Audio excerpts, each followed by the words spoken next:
नमस्कार दोस्तों। पश्चिम बंगाल में ममता दीदी की सरकार जाने से जितना दुखी टीएमसी है उससे कई गुना दुखी है बांग्लादेश। बांग्लादेश ने अभी हाल ही में भारत को धमकियों पे धमकियां देना शुरू कर दिया। यह तक कह दिया कि अगर ममता दीदी को आने वाले कुछ ही घंटों में अपना पद वापस नहीं लौटाया तो हम पाकिस्तान के साथ में मिलकर भारत के ऊपर बहुत बड़ा हमला कर देंगे और इस हमले में हिंदू हमारा कुछ नहीं कर पाएंगे। यहां तक कि पीएम मोदी को जान से मारने की धमकियां तक दी जा रही हैं। तो आइए जानते हैं इस पूरी जानकारी के बारे में कि आखिरकार बांग्लादेश इतना ज्यादा परेशान क्यों हो रहा है दीदी की विदाई को लेकर। शुरुआत करते हैं आज की इस वीडियो की और जानते हैं इस पूरी जानकारी के बारे में। मेरा नाम है अंजलि और मैं आप सभी का स्वागत करती हूं एग्जाम नारी के यूट्यूब प्लेटफॉर्म पर। आप सभी जानते हैं कि जब से बांग्लादेश में शेख हसीना की सरकार गिरी है तब से लगातार बांग्लादेश और भारत के रिश्तों में तनाव बना हुआ है। ये तनाव और भी ज्यादा बढ़ गया था मोहम्मद यूनुस की सरकार के समय में।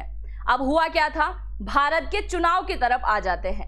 अभी हाल ही में पश्चिम बंगाल के अंदर चुनाव संपन्न हुए और चुनाव के बाद में दीदी की विदाई हो गई और यहाँ शुवेंदु अधिकारी मुख्यमंत्री बन जाते हैं। अब जैसे ये मुख्यमंत्री बनते हैं तो मुख्यमंत्री बनने के बाद ये एक के बाद एक्शन लेना शुरू कर देते हैं और यही एक्शन बांग्लादेश को कुछ ज्यादा ही चुभता है।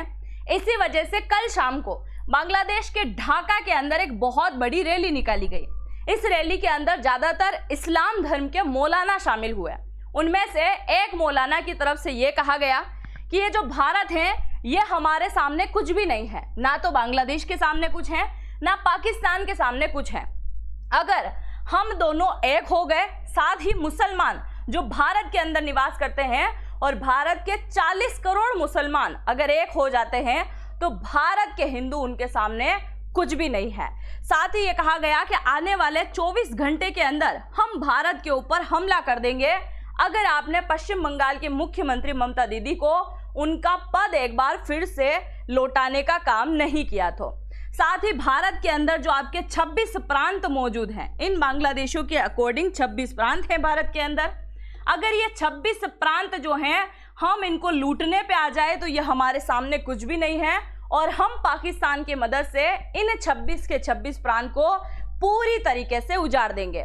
साथ ही आगे कहा गया कि पीएम मोदी जो हैं उन्हें भी माफी मांगना चाहिए, शुवेंदु अधिकारी हैं उन्हें भी माफी मांगना चाहिए, यहाँ तक कि हेमंता बिस्वा शर्मा को माफी मांगना चाहिए और योगी आदित्यनाथ को भी हमसे माफी मांगना चाहिए। अब माफी क्यों मंगवाना चाह रहे हैं ये इन भाई साहब को खुद भी पता नहीं है। अब इनकी तरफ से कहा जा रहा है कि आपकी जो दादागिरी है वो हमारे ऊपर नहीं चलने वाली है और हम आपको केवल 24 घंटे की मोहलत देते हैं। बांग्लादेश ने भारत को 24 घंटे की मोहलत दी है, या तो ममता दीदी को अपनी गद्दी वापस सौंप दो या फिर युद्ध के लिए तैयार हो जाओ। देखिए जरा, युद्ध के नगाड़े बजाए जा रहे हैं। अब ऐसा होना तो स्वाभाविक ही है। आप सभी जानते हैं कि पश्चिम बंगाल में चुनाव के कुछ समय पहले से ही एसआईआर शुरू हुआ था, स्पेशल इंटेंसिव रिवीजन शुरू हुआ था, जिसके अकॉर्डिंग पश्चिम बंगाल के अंदर 92 लाख लोगों के नाम कट हुए थे। इनमें से ज्यादातर लोग ऐसे थे जो कि पश्चिम बंगाल के निवासी भी नहीं थे और जब इन्हें यहाँ से वापस डिकोड किया जा रहा था, भेजा जा रहा था, तब ममता दीदी के पेट में बड़ा दर्द हुआ था। मतलब पश्चिम बंगाल से जब बांग्लादेशियों को बाहर फेंका गया तो ममता दीदी रोई और अब ममता दीदी को पश्चिम बंगाल से बाहर फेंका जा रहा है तो बांग्लादेशी रो रहे हैं। मतलब दोनों का अटूट प्रेम है जो यहाँ कहीं ना कहीं दिखाई दे रहा है।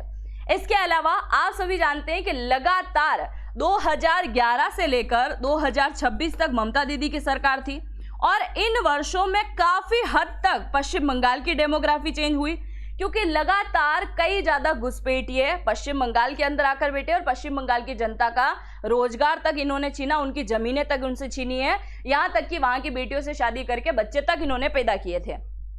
तो ये आप देख सकते हैं कि इन मोहतरमा ने पूरे के पूरे पश्चिम बंगाल में जहां जहां बांग्लादेश के साथ में बॉर्डर साझा होती है वहां वहां फेंसिंग होने ही नहीं दी है। और अब क्या हो रहा है, जब फेंसिंग होने का कार्यक्रम चल रहा है तो बड़ा ज्यादा दर्द हो रहा है और इसी वजह से कहा जा रहा है कि शुवेंदु जो हैं या तो आकर माफी मांगे और अगर माफी नहीं मांगी तो हम आपको मार देंगे।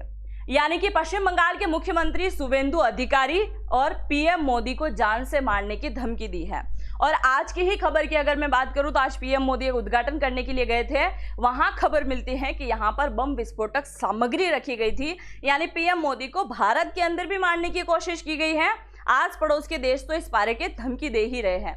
इसके अलावा जैसे पीएम मोदी का आज अभी ट्वीट आया है कि ऐसी किल्लत देखते हुए, जैसे हम बोल रहे हैं कि सोना ना खरीदे और पेट्रोल की अगर हम बात करें तो पेट्रोल डीजल बचाने की कोशिश करें, उसी में पीएम मोदी ने बोला था कि पहली पहल मैं ही करूंगा और मेरे काफिले के साथ जो कई सारी गाड़ियां चलती हैं उनमें से 50% गाड़ियां अब मैं साथ में लेके नहीं चलूंगा क्योंकि उनका खर्चा ज्यादा हो रहा है।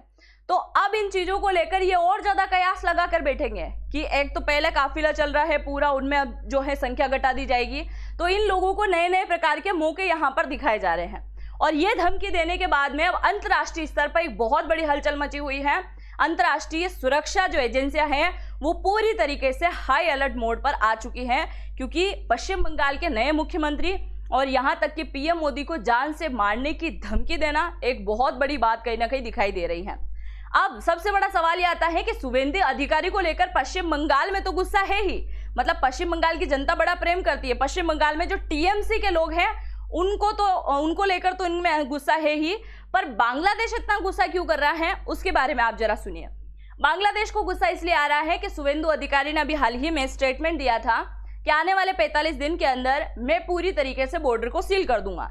बीएसएफ एक अभेद्य किला यहां पर बना देगी जिससे एक भी घुसपैठिया भारत के अंदर नहीं घुस पाएगा, खास करके पश्चिम बंगाल की बॉर्डर से। तो 45 दिन के अंदर बॉर्डर को पूरी तरीके से सील करने की बात करी। दूसरा, शूट एंड साइट का ऑर्डर, जिस प्रकार से असम का मुख्यमंत्री हेमंता बिस्वा शर्मा ने दुर्गा पूजा के दौरान यह स्टेटमेंट दिया था कि आप किसी भी व्यक्ति को अगर ऐसा मानते हैं कि कोई डिस्टर्ब कर रहा है तो उससे पूरी तरीके से आप मार सकते हैं। ठीक उसी प्रकार का स्टेटमेंट अभी हाल ही में शुभेंदु अधिकारी की तरफ से दिया गया कि अगर आपको बॉर्डर जो है बीएसएफ के आसपास, यानी कि पश्चिम बंगाल और बांग्लादेश की जो बॉर्डर है, उस बॉर्डर पे अगर एक भी व्यक्ति आपको बांग्लादेशी नजर आता है तो आप सीधा उसे शूट कर सकते हैं। और इसकी कार्रवाई अभी कर दी गई है, सीधा एक्शन ले लिया गया है, जिसमें 2 बांग्लादेशियों की लाशें अभी भेजी गई थी। तो ये क्या एक्शन मोड में आ गया और इसकी वजह से बांग्लादेश का विदेश मंत्री भी बौखलाया हुआ है कि आप जबरदस्ती डिकोड नहीं कर सकते, आप जबरदस्ती जो है भारत से हमारे लोगों को नहीं भेज सकते। उसको लेकर बांग्लादेश का विदेश मंत्री पहले से ही गुस्से में है। तीसरा, बांग्लादेश के कुछ लोगों की तरफ से स्टेटमेंट आया था कि भारत अगर यहाँ फेंसिंग करवा देगा, कटीले तार लगवा देगा तो हम उससे नहीं डरते हैं। ये बोल रहे हैं कि इस बार कटीले तार नहीं लगवा रहे, तुम्हारे लिए एक अलग से इलाज कराने की व्यवस्था की जा रही है। उससे लेकर भी बांग्लादेश बड़ा तिलमिला रहा है। और तीसरी सबसे बड़ी बात, CAA और NRC अगर ये लागू हो जाते हैं तो आप मान सकते हैं पश्चिम बंगाल में क्या ही होने वाला है। अब इसके अलावा बांग्लादेश को एक और बहुत बड़ा डर सता रहा है पानी को लेकर, क्योंकि 2026 के अंदर जो गंगा समझौता हुआ था वो 30 साल तक कंप्लीट हो रहा है, यानी 2026 के अंदर ये समझौता पूरी तरीके से खत्म हो जाएगा। और जिस प्रकार से आप पाकिस्तान को देखते हो ना, पानी की भीख मांगता रहता है बार बार, ठीक उसी प्रकार से एक और पड़ोसी रेडी हो रहा है भीख मांगने के लिए भारत से, क्योंकि चावल मांगने की भीख जो है इनसे ढंग से नहीं मांगी जाती है, अब पानी की भी भीख इनको मांगना पड़ेगा। और तीसरा इनका सबसे बड़ा मुद्दा आप जानते हैं हसीना को लेकर। शेख हसीना को लेकर कई बार इन्होंने बोला था कि भारत वाले हमें वापस इसे सौंप दें। अब आप जरा देखिए, बॉर्डर सिक्योरिटी फोर्स जो है बीएसएफ अब पूरी तरीके से अभेद्य किला इसलिए बना रही है क्योंकि हमारे पूर्वोत्तर भारत के अंदर इनके नेटवर्क फैलना पहले से ही शुरू हो गए थे। और अगर आने वाले 2047 तक ऐसा ही चलता रहा तो पूरे पूर्वोत्तर भारत की डेमोग्राफी पूरी तरीके से बदल सकती थी इन बांग्लादेशियों की वजह से। इस वजह से पीएम मोदी को लेकर बहुत ज्यादा गुस्सा है। दूसरा, भारत और बांग्लादेश की इसी पश्चिम बंगाल की बॉर्डर से सबसे ज्यादा गो तस्करी होती है, सबसे ज्यादा ड्रग्स की तस्करी होती है, फेक करेंसी यहां पर आती है। इसके अलावा कट्टरपंथी नेटवर्क जो है सबसे ज्यादा इसी इलाके में बहुत ज्यादा एक्टिव है और इसलिए अब बांग्लादेश बहुत ज्यादा तड़प रहा है भारत के साथ में युद्ध लड़ने के लिए। आप सभी जानते हैं ऑपरेशन सिंदूर के दौरान चाइना ने पाकिस्तान की मदद करी, जिससे चाइना ने टेस्टिंग करी थी कि भाई साहब उसके हथियार कौन से सही है, कौन से बेकार है, किसको यूज में रखना है और किसमें फेंकना है। अब बांग्लादेश भी लगातार चाइना से हथियार खरीद रहा है, तो हो ना हो इस बार टेस्टिंग कहां से हो जाए, इस बार टेस्टिंग हो सकती है बांग्लादेश के थ्रू। तो अब आप क्या सोचते हैं, क्या किस प्रकार से बांग्लादेश के लोग पगला रहे हैं? खास करके बांग्लादेश के जितने भी मौलाना हैं वो ढाका के अंदर एक बहुत बड़ी रैली निकाल रहे हैं। पश्चिम बंगाल के मुख्यमंत्री की सरकार की जो दीदी है उनकी सरकार चली गई, उसे लेकर बड़ा ज्यादा दर्द हो रहा है कि अगर इन्हें पद वापस नहीं दिया तो अंजाम बड़ा बुरा होगा। आप सोच सकते हैं कि 15 साल किस प्रकार से पश्चिम बंगाल के लोग गुलामी में जकड़ के रहे थे और अब फाइनली कहीं ना कहीं उन्हें आज़ादी मिलती हुई यहाँ पर दिखाई दे रही है। क्योंकि बीजेपी कई बार बांग्लादेश के हिंदुओं को लेकर जो है मुद्दा उठाती है और वही मुद्दा भी कहीं ना कहीं इनके पेट दर्द का कारण बना हुआ है। बाकी आप जो भी सोचते हैं जरूर से अपनी राय को कमेंट सेक्शन में लिखिएगा और इस प्रकार की धमकी दी गई है तो बांग्लादेश के ऊपर किस प्रकार से कार्रवाई होना चाहिए उसके बारे में भी आप जरूर से लिखिएगा। और अगर आप जेनरेटिव एआई को सीखना चाहते हैं तो इसी वीडियो के कमेंट सेक्शन में पहला कमेंट मिलेगा और आपको डिस्काउंट के लिए एक कोड लगाना होगा नारी100। तो आई होप मेरे द्वारा दी गई जानकारी आपको समझ में आई होगी। मिलता है नेक्स्ट वीडियो में, तब तक के लिए जय हिंद जय भारत।